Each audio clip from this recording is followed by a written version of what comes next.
Alright, I am going to share where my game project is right now and what I've been looking to do coming up in the next few days and weeks. So the biggest thing that has happened since the last video is that the player controller is completely working, and if we go into play here, I can demonstrate that. See, moves back and forth nicely, jumps nicely, and you can see the camera implementation, which I spoke about in the last video that I did, and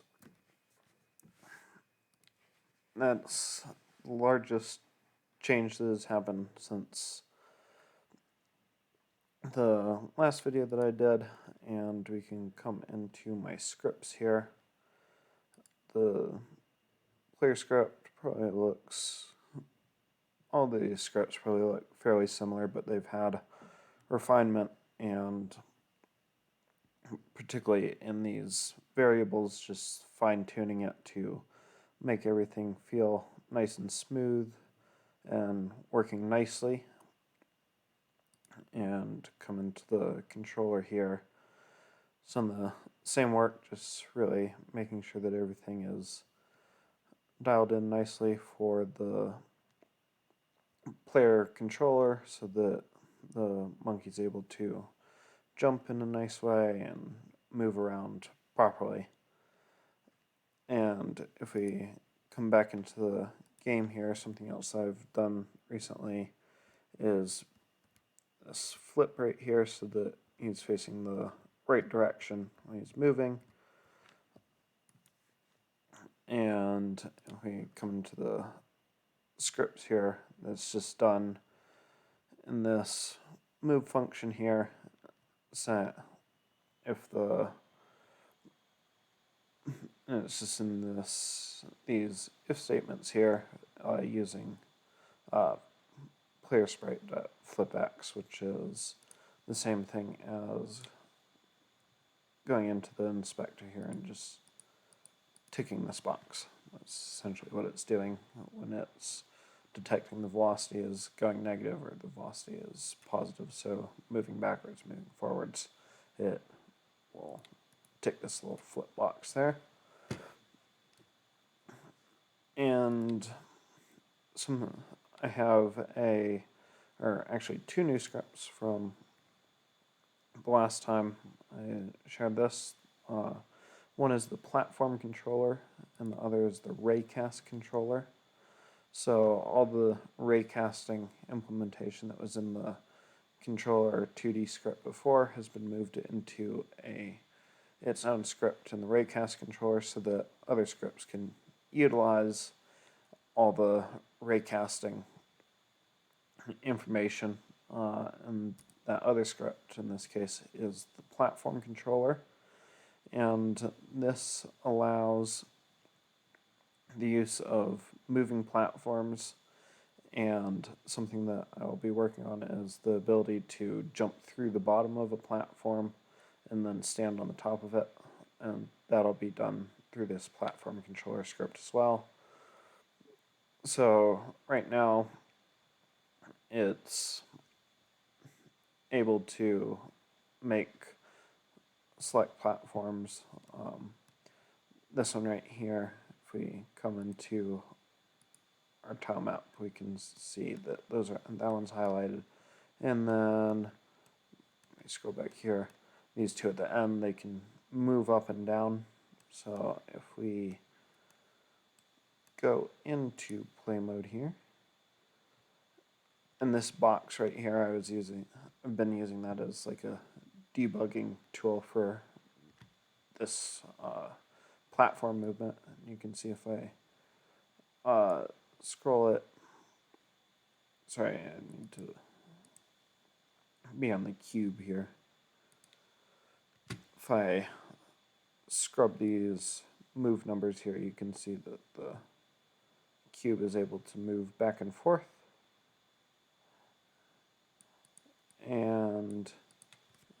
stop it and let's see if I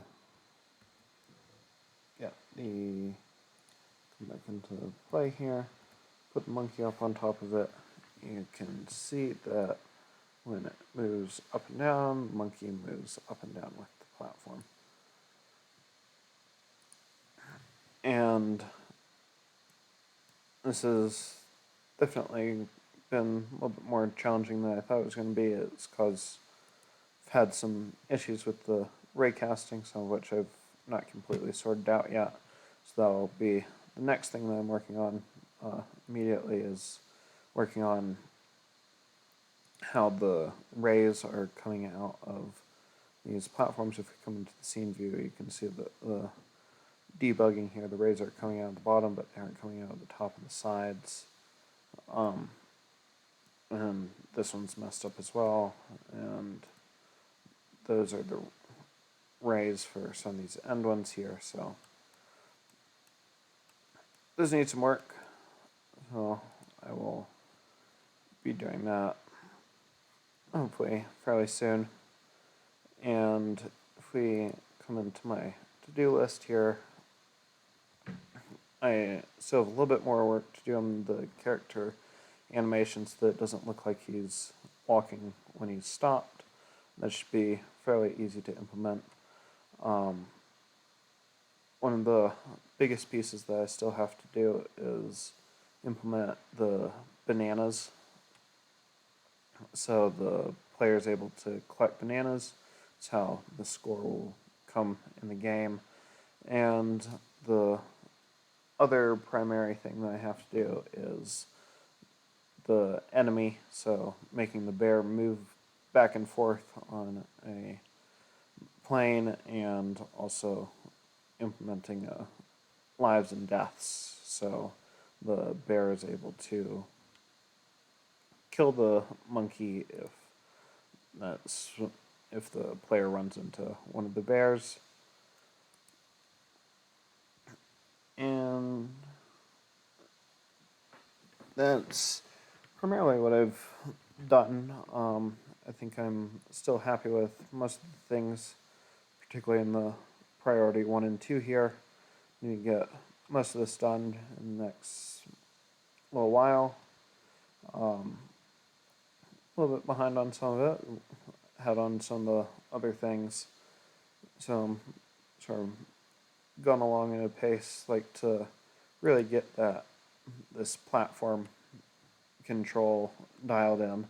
I think that'll really help the game, and then adding in the bear and the bananas, and I think that'll really bring the game to a good state, and then I can start doing fine-tuning of adding in UI, adding in sound effects, and some of those other